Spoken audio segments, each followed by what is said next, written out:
Hi everyone, Janie here. Welcome back to my garden and welcome to week 6 in my Master Gardener's training recap. I am super excited for this week because this week it is all about water management, and I was so inspired after my Master Gardener's training class on Friday. I have decided to dub this whole week, Monday through Friday, my YouTube videos as Water Week. So one of the most frequent questions that I get asked, or type of question I get asked, is about watering. How much should I water? How much should I turn my drip system on? How long should I turn my sprinklers on? And a lot of times people ask me what I do personally. And it's kind of it's such a varied answer because it depends on temperature, it depends on your soil type, it depends on the humidity, it depends on how much sun you have, it depends on what time of year for how much you are going to water your garden or water your lawn. And so it's always a really hard question to answer. But now that I've gone through this 4-hour training course, I just feel so much more capable of giving you all really good answers so that you can understand how to water your garden, how to water your lawn, how to save water, how to choose the right plants for your watering. I mean, it was just absolutely so helpful. So I thought I will make this whole week, all 5 videos really focused on, all watering related, irrigation related tasks in your garden. And I think it's going to be so helpful. So on Friday in my class, our presenter was another previous Master Gardener, but she was also a landscape consultant and landscape designer. She actually works in the neighboring county to mine. She knew her stuff, you guys. She absolutely knew her stuff, and it was so interesting to listen to her and listen to everything she had to say. So she broke our training course down, or our class down, into 4 different topics. I will put timestamps in the description down below. If you want to skip to another topic, go ahead and look and see when I start talking about the next topic. So the topic she talked about were how water actually moves through plants and soil, kind of like the science behind it. I know that it's not as practical, but knowing how these things work actually makes it a lot it allows you to understand the process of why we're watering things and why we do certain things and why it's so important. You'll see what I'm talking about when I get into that. Then she talked about water conservation. Then she talked about effective lawn watering and basically how to care for your lawn. And then finally, drip irrigation, the prep, the setup, the maintenance of it, all that kind of stuff. So super interesting 4 topics that I will go over today. Okay, so the first topic we talked about in class was actually how water moves through plants and moves through soil. So this is kind of the science behind all of this, all the water management, but it's actually really important to understand because it kind of explains why we do certain things as gardeners and how we water our gardens and how we take care of our plants and why it's important to know those things. So a little bit of the science behind it. A plant has roots that goes down into the soil, and that's where the plants will actually get the water, is from the soil. The plants will take in the water through its roots, and then it will actually bring the water up through the plant through a tissue called xylem. And the xylem takes it from the roots and brings it up to the shoots, like to the leaves. And on all the leaves, they have open pores called stomata, and that is where the water will actually evaporate through these tiny little pores. Now here's the interesting thing. Think of the water from the stomata on the leaves as one tiny little stream going all the way through the plant down to the roots. So up in the stomata, up in the leaves, when a droplet of water evaporates through those pores, that evaporation will actually pull that stream of water all the way up through the xylem, and that's how a plant will actually bring in more water from its roots. So it's all connected, it's all one chain basically. And this is pretty cool if you're thinking of it like, say, in a tomato plant, right? A couple feet tall, the water evaporates from the leaves, and then the plant sucks more in to make up for that evaporation from the roots. But this is the exact same process for trees. So 50, 60, 70-foot trees way up on the top, those leaves have the stomata, and the water is going to evaporate way, way up there in the sky. The long line of water through that xylem tissue goes all the way down to the tree's roots, and that one tiny droplet of water up on the leaves is actually going to pull in more water through the roots. So it's crazy. It's actually incredibly interesting. So why is this important to know? Well, a couple reasons. reasons, a couple really practical reasons. One of them is think about a plant and their leaf size. So the bigger the leaf, the bigger the surface area, and the more of those little pores, those stomata are on that leaf. So that means that leaf is going to transpire more water as compared to another plant that has a smaller sized leaf. So if you think of something like a hosta that has these big, massive leaves on it, that plant, that hosta, is going to need more water because there's going to be more evaporation from all those stomata on those leaves compared to another plant that has smaller sized leaves. Then you take that even further and you think of a cactus, like a cacti, that doesn't have any leaves at all. So they really don't have as much stomata as a hosta or something like that. So then it's not going to need barely any water at all. Another thing to think about is let's say here in California, when we had all those wildfires and there was basically a blanket of ash everywhere, absolutely everywhere. All the plants were covered with this dusting of ash, right? So think about a leaf with the stomata. If there is ash covering those pores and that water can't evaporate from those stomata, then there's no way that that plant is able to pull up any more water from the roots. So those plants might have been perfectly watered, they had water available to them, but because their leaves were covered, the stomata were covered with something, in this case it was ash, they weren't getting the water that they needed. Even though the water was right there at their root system, they weren't able to go through the process of taking the water up into their xylem and get it to the rest of the plant. This is why they always say you need to dust the leaves of your houseplants. If there are dust on the leaves of your houseplants, that dust is covering the stomata on the leaves of your houseplants, and it doesn't matter how much you water that houseplant is not going to be taking up any of the water that you're giving it because it's not going through that process of transpiration. So you better believe I went home and I dusted all my houseplants right after class. All right, so now let's take this one step further. Imagine there is no water available at the root system for the plants. It's very dry, you haven't watered your plants, all the soil around the roots are dry. What the plant will do in response to dry roots, dry soil around its roots, is it will actually close its stomata. It will actually close the pores in its leaves to stop the transpiration process, stop the water from evaporating out of its leaves, because it knows there's no water in the soil around it for it to pull up, and that whole cycle stops because there's no water. This plant hasn't been watered.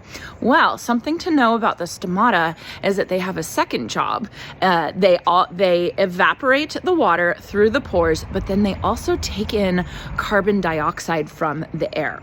So if the plant doesn't have any water around its soil and it responds to that by closing its stomata so that the water doesn't evaporate, that also means that it can't take in any of the carbon dioxide in the air. It basically stops breathing.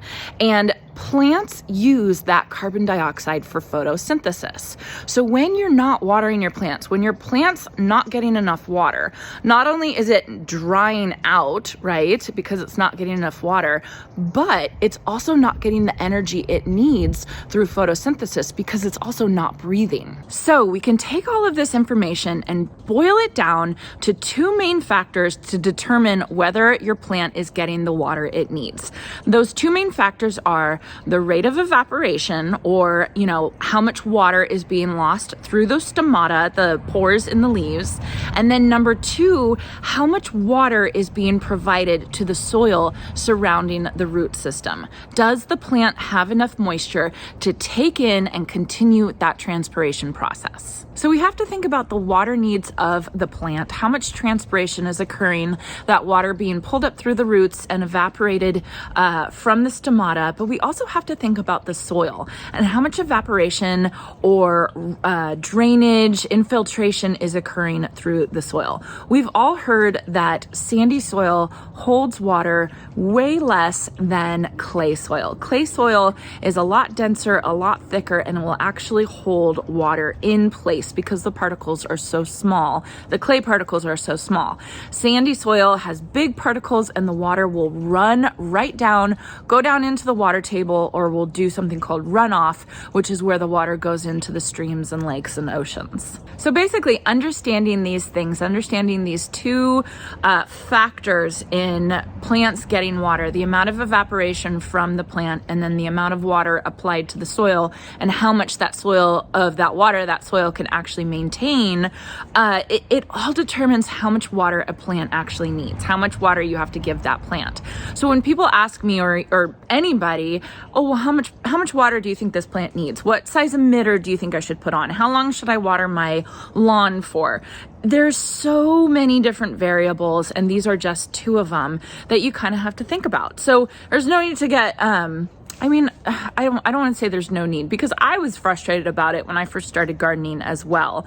The best way to know how much water your soil needs or how much water your plants need is just to experiment. Water your plants, water your lawn, and then go out and test it. And what they said is you can use one of those water meter readers where you stick it down and it says if the soil is moist or the soil is not. Or they said you can do something as simple as you take a screwdriver. You take a screwdriver and you put it down into the soil next to the plant.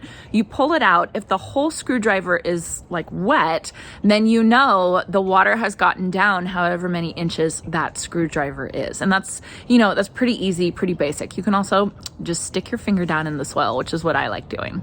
Okay, then the next topic we talked about in class, in our water management class, was water conservation and how to save water. Because ultimately, that's the goal. You don't want to overwater your plants. You don't want to spend too much money on water. You don't want to waste water, especially if you live in a drought state like I do. So we talked about all this stuff in depth, but I'm just going to run through and I'm going to tell you guys just different ways that she talked about ways to conserve water in your garden. You want to have drip irrigation. So she made it clear that drip irrigation was the way to go versus overhead watering or spray watering. She even said that when you had a drip irrigation and then you put some of those misters, those sprayers, those weren't good as well because all that water evaporates, like not all of it, but a big portion of that water evaporates. So having inline drip that goes right to the roots of the plants is the way to go, and it actually will help you conserve water. You want to inspect that drip system for leaks because a lot of water is lost through leaks.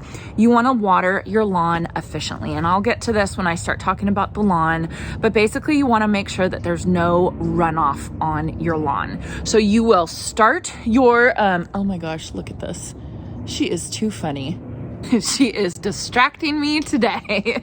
So what you want to do is you want to start your sprinklers and you want to actually sit out there and watch your sprinklers go. And you want to watch them go. And as soon as you start seeing runoff, as soon as you start seeing water from the sprinklers not staying inside the lawn, then you stop your timer. And that's how long you can run your sprinklers for before you'll start getting runoff. So what you want to do is you actually want to stop your sprinklers at that point, let the water soak in, and then start it again later. So that's a really important, watering your lawn efficiently is really important for water conservation. There are people in my neighborhood where there's tons of runoff from their lawn. We're in a drought state, and you want to stop by and be like, hey, can I help you with your lawn? But of course you can't do that. Then the next thing was watering in the morning. And she said, for us, 4 a.m. was key. 4 a.m. was the time that you want to water, let everything sit in for a while, and if you need to water again, water at 6 a.m. Now, if you live in the desert, if you live in super, super, super dry desert climates, you can go ahead and you can water at night because of the difference in that climate. But for us, if we water too much at night, the water might sit there and you might get diseases and mildew and all that kind of stuff, and that's not good. So 4 a.m. to start your drip system, start your sprinkler system, 4 a.m. is kind of the golden hour for when you want to do it. And that's the best way because it's not hot enough where you're going to lose any of that water to evaporation, but it's also not going to, that water's not going to sit there all night. Then we started talking about mulch. This was a tough one for me because I was informed the type of mulch I have is basically the wrong type of mulch to use in all aspects, which is such a bummer because I love my mulch. I think it's so beautiful. I have bark mulch, that big bark mulch, and I have it in the black color. So one thing, the black color, as my black fence too, it causes a lot of heat. Black is heat, black is hot. And so she was saying that black mulch warms up the soil. I'm sorry, it's such a distraction. She's being really funny today. So the black mulch or the dark mulch actually warms up the soil, and then that of course increases the evaporation of the water in your soil, and it will just kind of heat everything up. So I'm assuming that's the same thing for my fence, but it's kind of, you know, it's like, oh, I just love it so much. I was thinking about changing it and taking out all my mulch and changing it, and then I slept on it and I just decided I can't do it. I have to stick with what I love. I'm going to try my best with all of these things, but I'm going to take little bits from all the advice that I'm getting through Master Gardeners. So I had posted on my Instagram stories that I was going to replace all my mulch with walk-on mulch, which is actually what the presenter recommended. Walk-on mulch is a type of bark mulch that you can get, and it's supposed to be absolutely 100% the best type of mulch for your garden. I'll put a little picture of it right here.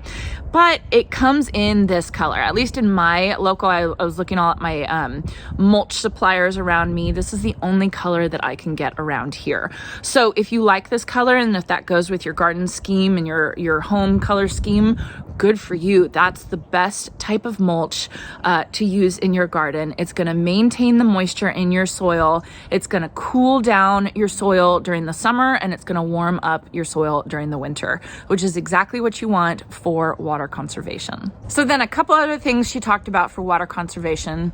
Use a broom. Don't use a hose to clean off your surfaces. And I know this, and I was hesitant about cleaning my surfaces with the power washer.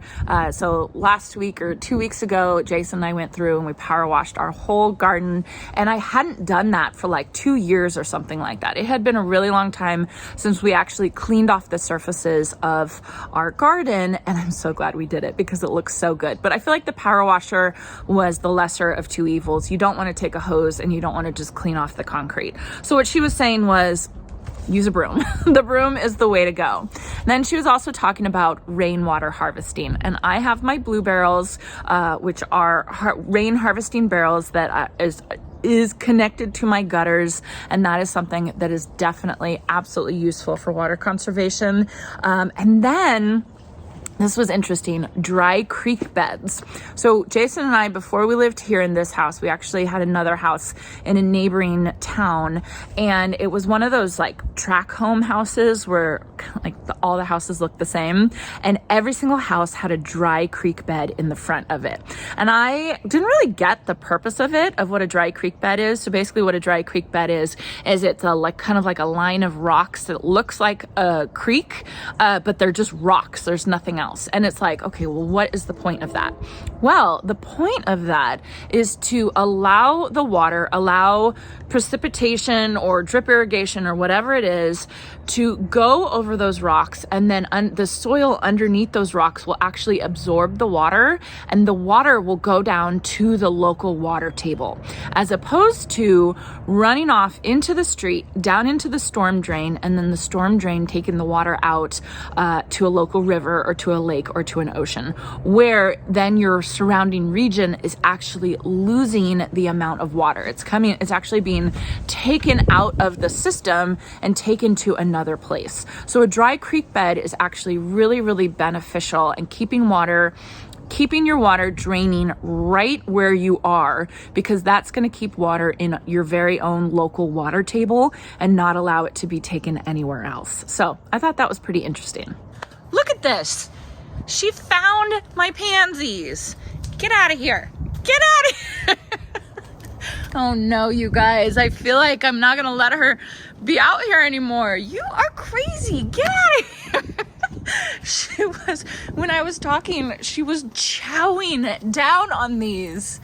I swear. I'm too much of a softie. I'm gonna let her run around in the backyard. I think I'm just gonna have to move my pots up a little bit. All right, so the next topic we talked about in class was effective lawn watering. And I know there's a huge push right now, and I totally get it, and I kind of back it a little bit as well, to get rid of your lawn, right? Lawns aren't good. They take a ton of water. They're not good, but they're beautiful and they're really, I always think Laura from Garden Answers, she always says, it gives your eye a rest in your garden. And I actually kind of agree with that. I really do think they're absolutely beautiful. And then you take someone like me that has pets and has kids. I need a lawn. I absolutely need a lawn. So having to deal with the necessary evil of a lawn, I don't want to call lawn evil, but you know what I mean. I want to make sure that I am effective at watering my lawn. I want to make sure that I am not overwatering my lawn and being like those people that have water run off into the street and it's just draining into the drainage to the sewer system, and then our water is getting taken out of our region and it's just contributing to our drought. I don't want to be that type of person. So what we were learning is how to effectively water your lawn to get it enough water, but to not get it too much water. And, it is a bit confusing to understand exactly how much you need to know, but there's actually tons of resources, at least for California. I'm not totally sure for surrounding states, but I feel like if you look hard enough, you'll be able to find this information, because if California has it, I'm sure other states have it as well. So basically, California is divided up into 11 different regions for lawn watering requirements. Yeah, we actually have regions for lawn watering requirements. I live here where I live in Davis. I live in region number 2, which is North Coast Interior Valleys is what they call it. And so what they say is, there's recommendations for how much due to our weather, our wind, our humidity, all that kind of stuff, how much water on average our lawn is going to need per week. And the way that you find that out is, first off, you need to know how much your hourly sprinkler output is. And the way that you find that out, you don't have to run your sprinklers for an hour. You basically do the tuna can test. And the tuna can test is where you literally take a tuna can or something that shape and you put a bunch of them all around your lawn, and then you start your sprinkler system. And they, at least for my graphs, they use the numbers for hour. So if you divide an hour into smaller increments, you can divide it by 6 and get a 10-minute test you can do, or divide it by 10 and get a 6-minute test, right? So math, so bear with me while I work through this with you guys. But basically you want to put the tuna cans out, and then you want to start running your sprinklers, and say you're going to run your sprinklers for 6 minutes, right? And then you find out that you have like 0.1 of an inch of water in those tuna cans after 6 minutes. So then if you times 0.1 by 10 to get 60 minutes, then you have 1.0, right? 1 inch of water per hour. Does that make sense? I hope I'm doing the math right. Anyway, so that's how much water output your sprinkler system is giving you to your lawn in an hour. Then this is the graphs in my book. This is my California Master Gardener's Handbook, but I'm sure you can find these graphs online for your state. You basically look here. This is the lawn watering guide for Northern California and Central California, minutes to water each week. So that's something that you have to think about. So I go and I look at zone 2. We don't have warm season turf here. This is like Bermuda grass. This is usually like in Florida or something like that. We actually have cool season turf. And so because my tuna can test, I figured out that I get 1 inch per hour out of my sprinklers. It's February. I know that in a week, I need to water my lawn for 21 minutes. And this is if it's not raining. Obviously, if it rains, if we get an inch of rain, then that's going to change everything, and you're not going to have to water as much. But this is just a really good guideline. So if you're going to water, say Monday, Wednesday, Friday, and in total it needs to be 21 minutes, then I'm going to run it for 7 minutes each time, right? Each day, Monday, Wednesday, Friday, I'm going to do a total of 7 minutes for my sprinkler for my lawn. Now, again, this is like a guideline, right? It might change depending on a whole bunch bunch of different factors, but at least this is a good way to get started. So see if you guys can find this information for your local region. I'll see if I can find anything and link it down below. But basically, my point for showing you all of this is that there is information out there. There is actually guidance out there that will help and will be able to tell you how to effectively water your lawn for your area. So now the next recommendation is, if it comes here, say we're going down to August, right? And August is super hot, super dry. In February, it says water each week for 21 minutes. In August, it says water each week for 80 minutes, right? So, you know, if you divide that by 3, it's whatever, 20 something minutes, right? So you're not going to water your lawn for 20 something minutes straight, right? Because your lawn can only handle so much water at one time before you start getting runoff. And runoff is when you actually start seeing the water, you know, on the sidewalks or anything like that, right? And so what you're going to do, what the recommendation is to actually break your sprinkler system, your lawn watering up into cycles. And your goal is to do about 2 to 3 cycles each time that you water.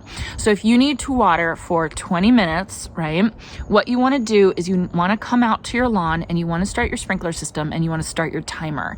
And you want to watch your lawn and watch and see how long you can water your lawn before it starts dripping onto the sidewalk or whatever's surrounding your lawn. And then your timer stops. So say I come out to my backyard and I watch the sidewalks by my lawn and I see that for 5 minutes, I'm sorry, she is here. Look at her. Ow. Go, go, go, go. Go. You're going to eat all my pansies. You guys, when I got this bunny, I was not expecting to have a new garden partner. She's like, she is always out here with me. Okay, so anyway, if I was in my backyard and I turned on my lawn sprinklers and I set my timer and I watched and I just watched and I waited to see when it got to the point where the water started kind of spilling over the edges, my timer would stop and say it was 5 minutes. So then I knew each cycle could only be 5 minutes long. That's as long as it could be. So then in August, right, if I was under drought restrictions and I was only allowed to water on, say, Tuesday and Thursday, right? Because I live in California. California has tons of drought restrictions, and it's saying you can only water Tuesdays and Thursdays. That's the rules. Okay, well, I need 80 minutes total of watering, you know, per week. So then that means I need to do 40 minutes on Tuesday and 40 minutes on Thursday. You see where I'm going here, right? But then I can only water for 5 minutes at a time. So I have to go through 8 cycles on Tuesday and 8 cycles on Thursday to be able to get my lawn to have enough water. So that's obviously not ideal. It would be better if you could water every day, or, you know, be able to water longer than 5 minutes before you have runoff. You know, these are all just example numbers that I'm giving you guys, but it really does tell you how you can effectively water your lawn even when we have drought restrictions. Now, if you're so far with the drought restriction that you can't even water your lawn at all, there's nothing that you can do. But if you can only water 1 day a week, or if you can only water 2 days a week, there are ways to get around it and still have a beautiful lawn and still be able to keep that lawn green in the middle of summer in August when it's hot and crazy and everything's dying. So I am planning to do a much more in-depth lawn video this week. I think it should come out tomorrow. Jason and I, we have to go get an aerating tool where it actually takes the plugs out of the lawn, because that was one of the things that she said would really help, is to aerate and dethatch your lawn in the winter, and then maybe another time in the fall. And what that does is that gives the roots more room to grow. The roots can spread out, and then those roots are going to be able to take up a lot more moisture, which will be really good for handling the hot weather. So I'm going to plan to do a whole video on it. Again, water week. Each video this week is going to be about one of these topics and just kind of going a little bit more in depth about it. So stay tuned for that if you want more information on effective lawn watering. Are you happy? Are you a happy girl? Stay away from my flowers. I don't trust you. Okay, I am afraid this video is getting way too long, so I'm gonna try and wrap it up for you guys so you don't get too bored. But the last topic we went over was the biggest topic of the day, of course, and that was drip irrigation. And drip irrigation is so important to me as a gardener because we get so hot here. There is no way that I can hand water all my plants. So I rely on drip irrigation so incredibly much. So again, I'm going to do another video later this week. I'm probably going to do 2 videos on drip irrigation, how to set it up and tips and tricks and maintenance and troubleshooting and all that kind of stuff, because that's the stuff that the presenter went over in our class. She went over every single little piece, every item of what it was and what to know about it and how to use it and all that kind of stuff. It was incredibly interesting, but I just wanted to touch on some things that she talked about, just like kind of overall tips for drip irrigation. So the first thing she talked about was why drip irrigation is so great. And I kind of already know this, but we went over it, so I figured I would say it to you guys. So it's a frequent, slow application of water by drip emitters. And the reason why this is good is that it accurately gets the waters directly to the roots of the plants. I mean, can I help you? Huh? So it accurately gets the water to the location where it needs to be. There's less chance for runoff. There's less chance for it spraying over the plants and landing on the sidewalk and, evaporating off of the sidewalk. The water also isn't blown away by the wind. So it conserves water, and it's the best way to water your plants. It also allows it to infiltrate the soil because it's so slow, it's not like putting a hose on a plant or something like that. It doesn't leach the water out of the soil. And what leaching is when you have so much water to the soil at one time, it actually goes all the way down. It actually infiltrates through the soil. It takes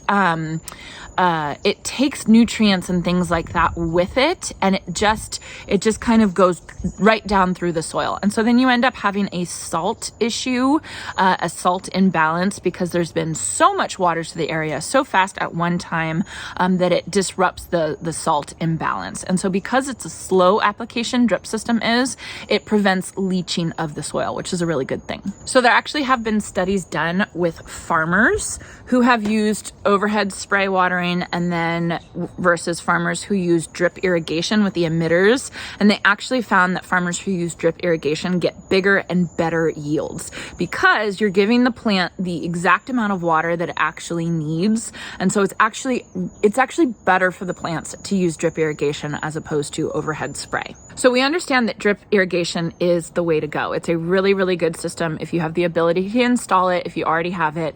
However, it doesn't come without maintenance. One thing, it's kind of confusing to install. It's kind of a pain in the butt. And there is maintenance that goes with it. You have to check it. You have to check for leaks. You have to check for clogs, all that kind of stuff. I am not using my drip system right now. One, I don't need to because we had so much rain in January. There's still plenty of moisture in the soil right now, but I have a bunch of leaks that I know I have. So I've actually turned my drip system off, and this week I'm going to go around and I will take you guys with me, and I'm going to find the leaks and then fix the leaks. So it's a maintenance thing that you have to stay on top of for your drip system. So unfortunately, it's not a set it and forget it. And even when you hire somebody to come do it for you, you can't just hire them once and then be totally done with it, right? You still have to check it, you still have to manage it, and you still have to take care of it. So I'm hoping that I'll be able to show you guys a video this week of maintenance of your drip irrigation and even maintenance of your lawn sprinkler system so that you guys will know what to do on a yearly basis or bi-yearly basis of how to take care of your drip system. So there is a right way and a wrong way to install your drip irrigation. And I'm just going to come out and I'm going to say it. I have installed my drip system the wrong way. And that is because I am a frequent gardener. I have not come out here and I did not just install my garden all in one go, which is what a landscape designer will normally do, right? The presenter was a landscape designer. She goes out and she does an installation and she puts all the plants out at once. And the ideal way to install your drip system is there are two sizes of tubing for drip irrigation. There's the 1/2 inch size, right? Which is the big size where a lot of water can go through at one time. And then there's the spaghetti tubing, which is a 1/4 inch. It's smaller and there's not as much pressure in that, so water can't go as far. Now I have both. I use both. I use the 1/2 inch and I use the 1/4 inch, and I use the tubing that has emitters already in it, and then I use the ones where I just add the emitters on it. I basically use all of it, right? But what she said is your goal is to have the spaghetti tubing or the 1/4 inch drip system at most 18 inches to 2 feet. Which is not what I have. I audibly in class was like, what? Everybody started laughing because there's places in my garden where I have the spaghetti, the 1/4 inch tubing, like 10 feet long, right? Like I didn't even think about it. I knew I needed to get drip from this place to this place, and I chose to use the 1/4 inch drip tubing, and apparently that is not the way to go. That's not the way to have an effective drip system. So at some point I will replace all of my drip tubing and do mainly the 1/2 inch tubing, and then just do short little spots to get it from the 1/2 inch right to the root ball. But yeah, I just wanted to tell you all that. So when you guys see my drip system, and I demonstrate it for you, I just want you to all know it's not quite the way to do it. And again, that's because I will, I have all my drip systems set out, and then I come out and I add a plant here and I connect it with spaghetti tubing. And then I add a plant here and I connect it with spaghetti tubing, and then I'll kind of snake it around, and it ends up looking like, a whole mess, but it's still getting all the plants watered, which is what I need to happen. It just might not be the most effective use of my drip system. So then the other thing she talked about, which I found interesting and I never did, and this has to do with the maintenance. When you cap off the end of your drip tubing, like your 1/2 inch drip tubing, you use a figure 8, and you basically fold the tubing in half, and then you put a figure 8 on it. I think that's what they call it. Yeah, figure 8. And that's what kind of ends the tube. That's how you stop it. I guess what you're supposed to do is every year you're supposed to go and you're supposed to take it off, turn on your drip irrigation, and clean out the hose, clean out the tubing. I've been here, we moved in early 2020, it's 2023. I have not done that one time. So it's just interesting things to hear from a professional and to hear how you really should be taking care of your sprinkler system, of your drip irrigation system. There's a right way to do it, and I really do feel like knowledge is power. And after this course, I feel like I have a lot more power in my own garden. Even if I don't always follow it, like the mulch, I know what the right mulch to do is. If I ever had anybody ask me what's the right mulch to do, I would be able to answer them now, but it doesn't mean that I'm actually going to use it. Oh, one thing, one of you on Instagram asked me about converting your sprinkler system into drip system, and she did address this. So I did want to address this in this video. So you can have your sprinkler heads and it waters your sprinklers, it waters your lawn, and there is a way to convert those sprinkler heads into drip system. What she was saying when she was talking about that is you either want to do all apples or all oranges. And what she meant by this is if you have a lawn and you have your sprinklers, you can't convert 1 or 2 of those sprinkler heads to drip, and because it's just not going to work, right? You're not going to have the same amount of watering. You're not going to be able to control it. It's going to be kind of janky, and it's not going to work very well. So if you want to convert your whole sprinkler system over to drip, you absolutely can do that. And that is possible. And they have connectors for that and everything like that. But you either have to go all in or not do it at all. You can't just convert one of the sprinkler heads into drip and water, one part of your bed and have sprinklers going and the drip system going at the same time. So that's something I forgot to talk about when I was talking about lawns, but I did want to say that. Anyway, so I apologize if this video was a little long. Stay tuned for Water Week this week. I'm really excited about these videos. I think that they're going to be really, really helpful. Let me know if you have any questions in the comment section down below, because there was so much more information than what I talked about here that I would love to share with you guys. But again, I don't want this video to be, I don't want it to be 4 hours long, which is how long my class was. And during the class, this presenter was so great, you guys. We had so many questions and we were asking questions, and she just was answering and answering and answering. She was absolutely fantastic. So extremely helpful. Let me know if you have any questions. I'll try and answer them the best I can. Stay tuned for the rest of the week for videos on, I think I'm going to do water conservation, doing your lawn, drip irrigation basics and setup, and then also yearly maintenance and how to maintain your irrigation system and your sprinkler system. So I hope you all enjoyed this, and I hope you all have a chance to get into your garden today.